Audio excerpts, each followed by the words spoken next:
Estimados hermanos y hermanas, amigos y amigas, hoy hemos leído el Evangelio de Juan, el capítulo 18, el verso 33 al 37, que nos habla acerca de Jesús que es conducido ante Pilato. Este texto es muy importante, tiene varias enseñanzas en las que nosotros quizás deberemos detenernos para reflexionar.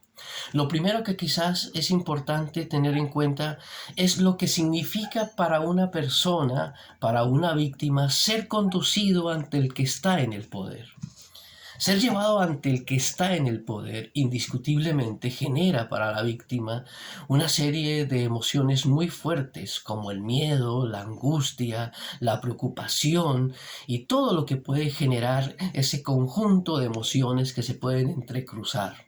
Y aquí vemos a Jesús, una víctima de un sistema, de un proyecto que posiblemente contradice lo que otros no quieren que él defienda, plantee, y es conducido ante el que está en el poder. Y el que está en el poder tiene la decisión de optar por la víctima o sencillamente optar por aquellos que son sus aliados políticos, sus aliados económicos, sus aliados en todas sus estrategias de expansionismo y de guerrerismo que pueden tener. Así que Pilato está ante la decisión, o opta por un marginal, opta por un excluido, opta por una víctima, o opta por aquellos que son sus compañeros de su infraestructura o de la estructura de poder que obviamente le conviene a él por muchas razones. Y por supuesto nosotros podemos imaginar que ya de entrada la víctima tiene mucho que perder ante el que está en el poder, porque el que está en el poder no necesariamente va a arriesgar su prestigio, su reconocimiento por una víctima. Así que el hecho de que Jesús llegue ante Pilato tiene todo perdido, no hay mucho que él hacer, que él pueda hacer, más aún porque su vida depende ahora de Pilato y la decisión que toma pues posiblemente o lo salva o sencillamente lo lleva a la muerte.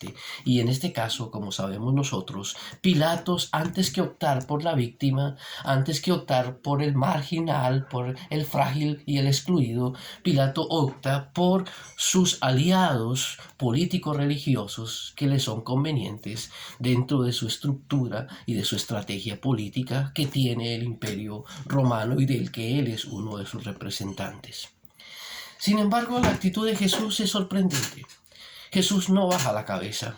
Jesús no actúa con humildad, esperando lo que él diga, sino que Jesús confronta, que Jesús lo enfrenta con su mensaje, con sus palabras. Y frente al discurso de Pilato, Jesús reacciona cuestionándolo, y cuestionándolo precisamente por el tipo de preguntas que le hace a Jesús si Jesús es el rey de los judíos. Que más que una pregunta para salvarlo, es una pregunta sencillamente para buscar formas de legitimar su conciencia por la acción que va a realizar. Indiscutiblemente el que está en el poder y no opta por las víctimas tendrá que tranquilizar la conciencia, y para tranquilizar la conciencia utilizará todo lo necesario para decir: actué conforme a la ley, actué conforme a la necesidad, actué conforme a lo que se requería, y por tal razón me puedo sentir libre de mi acción porque mi acción estuvo dentro de lo que se esperaba. Y en ese sentido, Pilato es extremadamente astuto, es extremadamente hábil.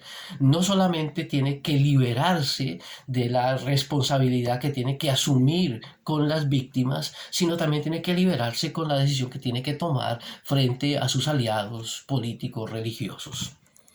Así que para tranquilizar su conciencia se da cuenta que Jesús, al presentarse como el rey de los judíos, pues hay elementos suficientes para poder condenarle y no optar por la víctima. No le importan los argumentos de Jesús, no le importan las razones que pueda tener. Lo que le importa es poder encontrar un elemento que justifique la acción que ya previamente él ha tomado. Es decir, cuando él se enfrenta a Jesús, no se enfrenta para ver si lo que le dice Jesús le da una mayor claridad sobre lo que él tiene que decidir. La decisión ya está previamente tomada. Digamos, la decisión ya está previamente acordada con sus demás aliados. Y así no estuviera acordado estratégicamente y políticamente, pues él va a actuar de acuerdo a lo que le conviene políticamente.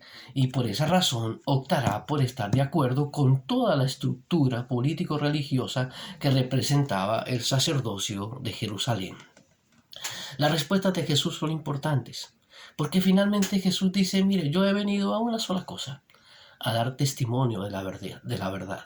Y ese testimonio de la verdad es la razón por la que Él está ahí. Yo he nacido para dar testimonio de la verdad. E indiscutiblemente, la verdad es algo que incomoda, es algo que molesta, es algo que pone en evidencia prácticas de injusticia, prácticas terribles que indiscutiblemente es necesario rechazar.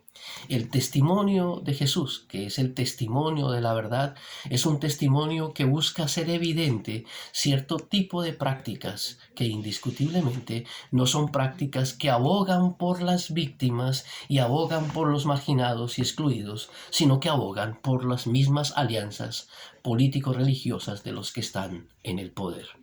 Hermanos y hermanas, la acción valerosa de Jesús que se enfrenta a los que están en el poder, aquellos que van a jugarse con su vida y que por supuesto no van a optar por él, es indiscutiblemente para nosotros un mensaje muy importante que también nos invita a nosotros como testigos de la verdad a optar por los marginados y excluidos, de los que muchas veces los que están en el poder no estarán dispuestos a hacerlo.